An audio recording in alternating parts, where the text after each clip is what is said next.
Hi, my name is Ryan Glick. I'm a candidate for Goshen School Board, District 1. Thank you so much for stopping by. I'm a Goshen native, born and raised here.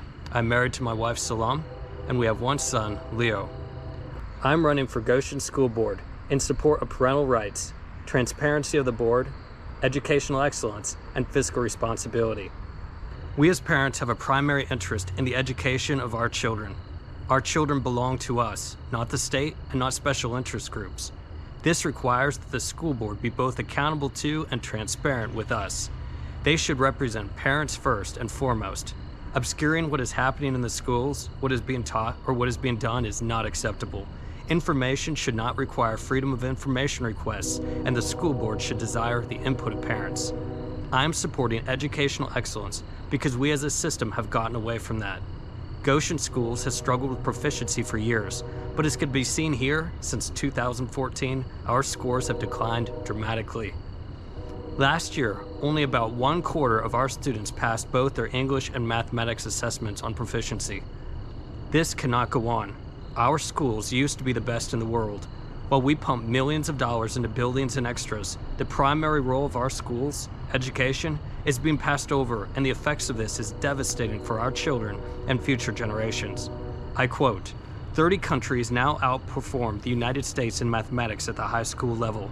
Many are ahead in science too. According to the Organization for Economic Cooperation and Development, the millennials in our workforce tied for last on tests of mathematics and problem solving among the millennials in the workforces of all of the industrial countries tested. We now have the worst educated workforce in the industrialized world, end quote. We must get back to the basics.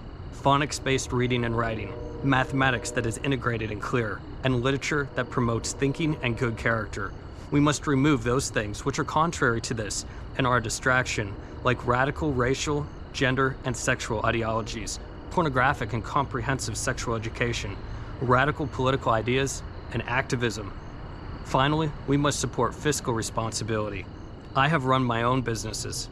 A successful business orders its financial position to make sure that it successfully does what it is created to do first, and then spends additional money on other things. Schools are here to educate first and foremost, not babysit. It doesn't matter how good the extras and the buildings are if education is failing. That means our teachers are the front line. Underpaying teachers and overpaying on the extras is a recipe for losing all the good teachers. Our costs in the Goshen schools exceed $10,000 per year per student, with expenditures between $80 and $100 million a year. It is a disgrace to taxpayers to spend this amount and have such poor educational results. We need to cut the waste and return to educating so that less money will go farther and leave us with children ready to function in the real world. If you support these things, then help me represent you on the Goshen School Board by voting for Ryan Glick for District 1 on November 8th. I'm Ryan Glick, and I approve this message.